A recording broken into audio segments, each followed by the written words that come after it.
Hello friends, ಈ ವಿಡಿಯೋದಲ್ಲಿ ಬಂದು ನಿಮಗೆ ಆಲ್ಗೆ ಈಟಿಂಗ್ ಫಿಶ್ ಅಂದರೆ ಪಾಚಿಗೆ ತಿನ್ನೋ ಮೀನುಗಳು ಈ ವಿಡಿಯೋದಲ್ಲಿ ತಿಳಿಸ್ಕೊಟ್ಟಿದ್ದೀನಿ, ನೀವು ನೋಡ್ಬೋದು.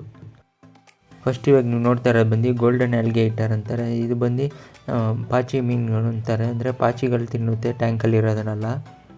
ಇವಾಗ ನೀವು ನೋಡ್ತಾ ಇರೋದು ಬಂದು ಪ್ಲೆಕೋ ಅಂತಾರೆ, ಅಂದರೆ ನಾರ್ಮಲ್ ಎಲ್ಲ ಅಂಗಡಿಯಲ್ಲೂ ಸಿಗುತ್ತೆ. ಇದು ಶಕ್ಕರ್ ಅಂತ ಅಂತಾರಲ್ಲ ಅದು. ಇದು ಬಂದು ಬೆಸ್ಟು ಆಲ್ಗೆ ತಿನ್ನೋದು, ಅಂದರೆ ಪಾಚಿ ಎಲ್ಲದಿದ್ದರೆ ಜಾಸ್ತಿ ಇದು ಈ ಮೀನಿಗಿದ್ರೇನು ಅದು ಖಾಲಿ ಮಾಡಿಬಿಡುತ್ತೆ, ಅಂದರೆ ತಿನ್ಬಿಡುತ್ತೆ. ಇವಾಗ ನೀವು ನೋಡ್ತಾ ಇರೋ ಬಂದು ಕುಳ್ಳಿ ಲೋಚ್ ಫಿಶ್ ಅಂತಾರೆ. ಇದನ್ನು ಪಾಚಿ ತಿನ್ನೋ ಮೀನುಗಳೇ ಇದು.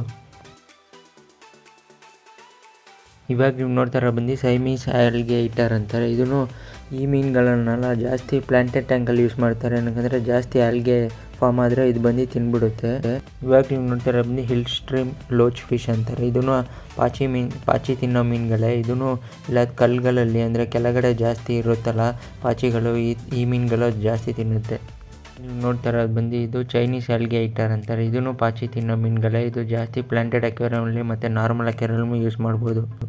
ಇವಾಗ ನೀವು ನೋಡ್ತಾ ಇರೋ ಬಂದು ಶ್ರಿಂಪು, ಚೆರಿ ಶ್ರಿಂಪ್ ಅಂತಾರೆ. ಈ ಶ್ರಿಂಪ್ನ ಏನಕ್ಕೆ ಯೂಸ್ ಮಾಡ್ತಾರೆ ಅಂದರೆ ಜಾಸ್ತಿ ಪ್ಲಾಂಟೆಡ್ ಟ್ಯಾಂಕಲ್ಲಿ ಪಾಚಿ ಜಾಸ್ತಿ ಕಟ್ಟುತ್ತೆ, ಅಂದರೆ ಪ್ಲ್ಯಾಂಟ್ಸ್ ಇರೋ ಕಡೆ ಈ ಶ್ರಿಂಪ್ ಹಾಕೋದ್ರಿಂದ ಅದು ಬಂದು ಖಾಲಿ ಮಾಡುತ್ತೆ. ಅಂದರೆ ಇವಾಗ ನೀವು ನೋಡ್ತಾ ಇರೋ ಬಂದು ಅಸೆಷನ್ ಸ್ನೈಲ್ಸ್ ಅಂತಾರೆ. ಇದನ್ನು ಹಾಕೋದ್ರಿಂದನೂ ಪಾಚಿ ಕಂಟ್ರೋಲ್ ಆಗುತ್ತೆ ಟ್ಯಾಂಕಲ್ಲಿರೋದು.